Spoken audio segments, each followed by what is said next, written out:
want more of God, Yes. I got to do some things because I want more of him. I'm sick of me. Let me talk to me. I'm sick of me. I'm tired of me. I'm tired of my temper. I'm tired of my mouth. I'm tired of my tongue. I'm tired of my ego. I'm tired of my flesh. I'm tired of me. So if I reach for God, he's going to make me better me. But in order for me to do that, I got 3 things I need to do. First off, I need to forget those things which are behind. I got to forget those things. What is that? Now, in the Hebrew, in the Greek, that meant I've got to literally forget it.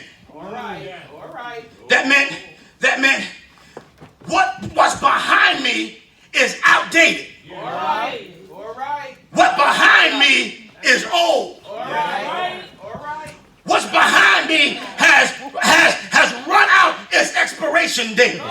Because you know, if you got groceries in your house, especially milk, I like milk, we like milk in my house. I need them. Mother Robinson for my cookies, which I haven't had because I'm consecrating. You pray my strength in God. My chunky chocolate chips ahoy, I haven't had none. But on your milk, there is an expiration date. And Paul said all of the things that are behind you have an expiration date. And he said what you have to do is forget it. Hallelujah. Thank you, Jesus. Now watch this. Thank you, Jesus. Not only do you have to forget your past hurts. Not only do you have to forget your past pain. Because if you're not careful, the enemy will make you relive it. That's right. You know when me and Sister Harley first moved here, Brother Howard, when me and Sister Harley first moved here, we was here for a couple of years, and all of you know the story. We were homeless. We got put out of our home. I wasn't working. Sister Harley wasn't working, and so the state of New Jersey put us out. And I got to a place where I was telling everybody what happened to me. I was telling everybody what happened to me. I was telling them what the state of New Jersey did to me and how they put my stuff out and blah, blah, blah. I'm just talking, and I'm just telling. And one day, the Holy Ghost said to me, stop telling that story. That's right. Because I can never get you past it if you don't stop rehearsing. Amen. He said, if you stop rehearsing it, I can bring you past it. And that's what the enemy is trying to do. He's trying to keep you in your past. He's trying to keep you at what went wrong and what broke your heart and what you didn't do and how you didn't do it. He's trying to keep you at the old girlfriend, and he's trying to keep you at the old boyfriend, and he's trying to keep you at the old marriage, and he's trying to keep you at the old job. That's what he's trying to do. He's trying to keep you at your past failures. But yesterday we learned, First Lady, that not only does Paul want us to forget our present hurts and pain, he also wants us to forget our past success. Right. Thank you, Lord. Watch what happens. I'll prove it. Paul says this. Paul said, ain't nobody a better Jew than me. Nobody. There's nobody a better Jew than me. He said, I was born of the line of Benjamin. He said, I was circumcised on the 8th day, sat at the feet of Gamaliel. He said, I was a Pharisee of Pharisees. I knew the law. I'm the son of a Pharisee. I knew all this stuff. I knew so much of it that when the Christian church came along, I tried to persecute it and I tried to fight it. But notice what he said. He said, all the stuff I did is dung. It don't mean nothing. It's garbage. All the degrees I got is garbage. All of my status I got is garbage. Anything that I got back then is garbage. My friends, the clubs I was members of, it's all garbage. The Pharisee thing I was doing, it's all garbage. And the only thing I want to do now is know God. So not only do I have to forget my past hurts, I got to forget my past success, because both of them are going to keep me what? Stuck. So I got to forget. I got to forget my good and my bad. I got to forget it, evangelist. I got to forget all of it, because it's all, whether it's good or bad, I've got to forgive it all. Now notice what Paul said. Paul said, I've got to forget those things which are behind. That's right. He said it again, Bishop. He said, I got to forget all those things that are behind. Let me say that again, because somebody didn't get happy. He said, I got to forget all of the things that are behind. What's that mean? Everything that is behind me means I am ahead of what's behind me. Yeah, that means God brought me through all of the things that are ahead of me. Tell somebody, I survived it. I survived You it. thought you were going to die, but you survived it. You thought you were going to lose your mind, but you survived it. You thought you were going to be crazy, but you survived it. Brother Howard, you thought you were going to be dead. And you know what? By all accounts, you should have been dead 4 years ago. Your heart should have gave out.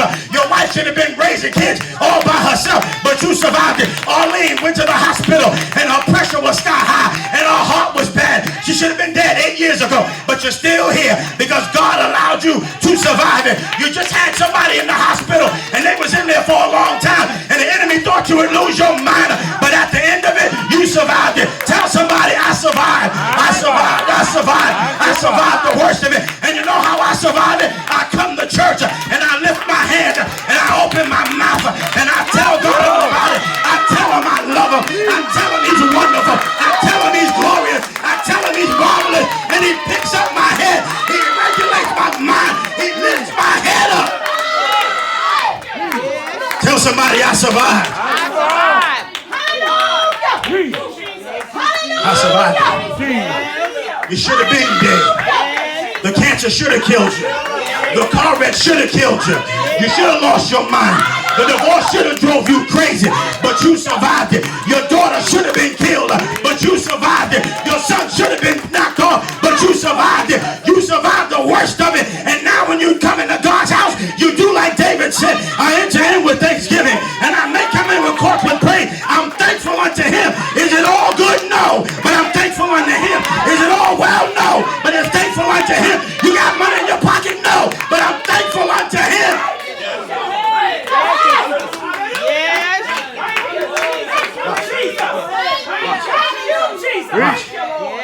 Y'all sit down, sit down, y'all sit down. So I gotta forget. I gotta forget the things that are behind me. God moved me ahead of it. And all I can do now is praise God where I am. The old folk used to say, my soul looked back and wonder how I made it over. But Dr. Lewis, I look over my shoulder and I know how I made it over.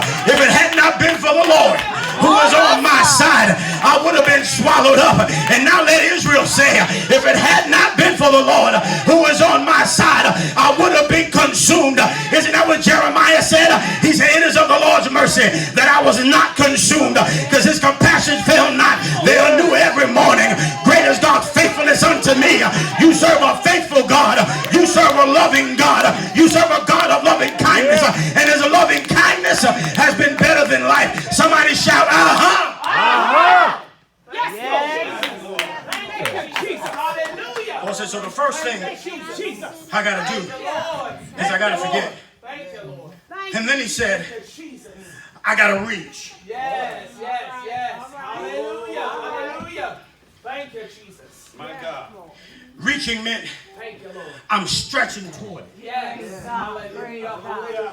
I haven't got my hands on it yet, That's right. but I'm reaching. Thank you, Jesus. Thank you, Lord. Thank you, Lord. What am I reaching for? I'm reaching for Jesus. Thank you. Hallelujah. Thank you, Jesus. Thank you, Jesus. I reach for everything else. Come on.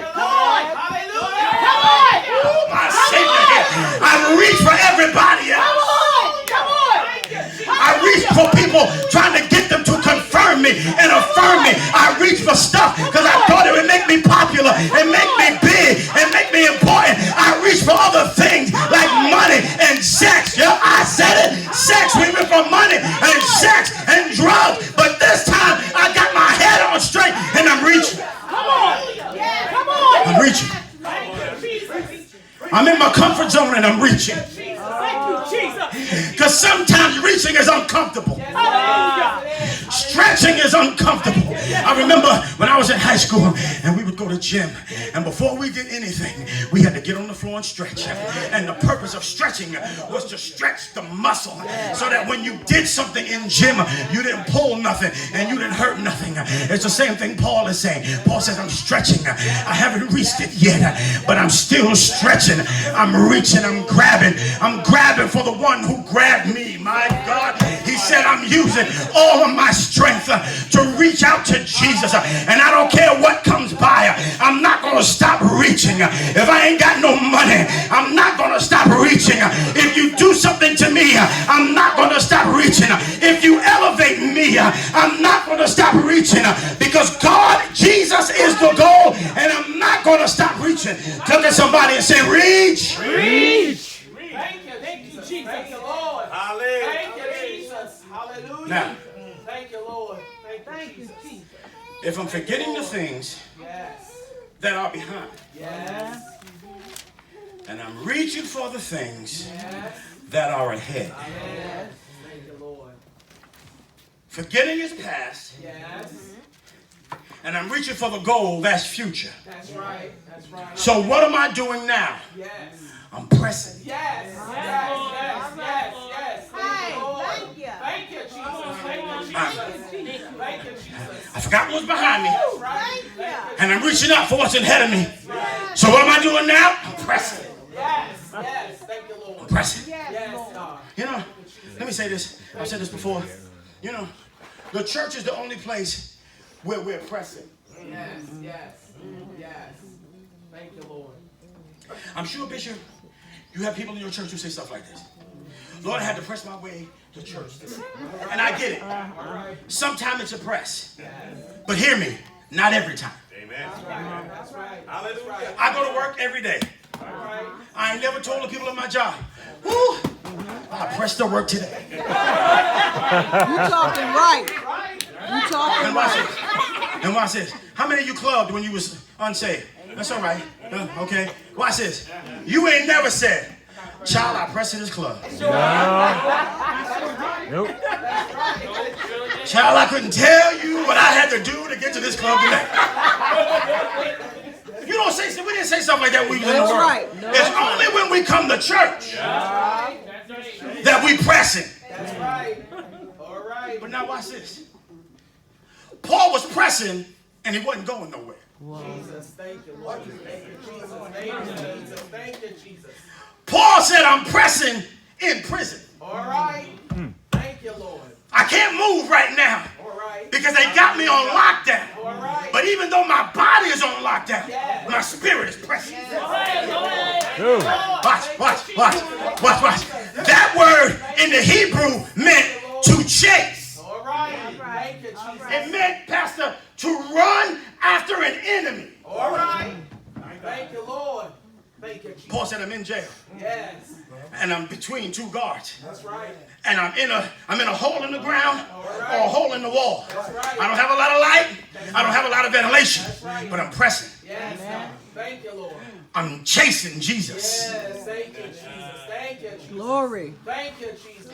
I can see him in my view and I'm chasing him. Yes. Hallelujah. Even though my body is locked up, I'm chasing him. Thank you, Jesus. Thank you, Lord. Hallelujah. And I just don't chase God when I'm in jail. I chase him when I'm free. That's right. That's right. And here's the thing. Paul was free in prison. All right. Thank you, Lord. He was free in prison. And many of us are bound and free. Yes. That's it. Wow. Hallelujah. I'm chasing him. Thank you, Jesus. I'm chasing him. Thank you, Jesus. I'm chasing him. Thank you, Jesus. When I got money, I'm chasing him. Thank you, Jesus. Whatever happens in my life, I'm chasing it. Thank you, Jesus. When the weather is bad, I'm chasing it. You know what?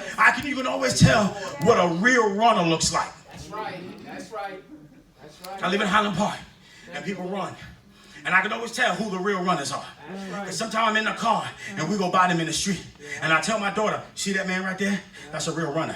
She said, Daddy, how you know? I said, because it's pouring, and he's running. That's right. That's right. That's right. It's snowing, and he's running. It's 102 degrees outside, and he's running. He's still running no matter what's going on in his life. He's still running. Paul said, it don't matter what's going on in my life right now. I'm still chasing. And nothing's going to stop me from chasing. Whether weather is good or bad, whether I'm locked up or not, I'm going to chase God. Why? Because he is the goal. Yes. Yep. Hallelujah. Yes, he is. I'm done. Thank you, Lord. Hallelujah. Thank you, Jesus. I'm Thank done. you, Jesus. Thank you, Lord.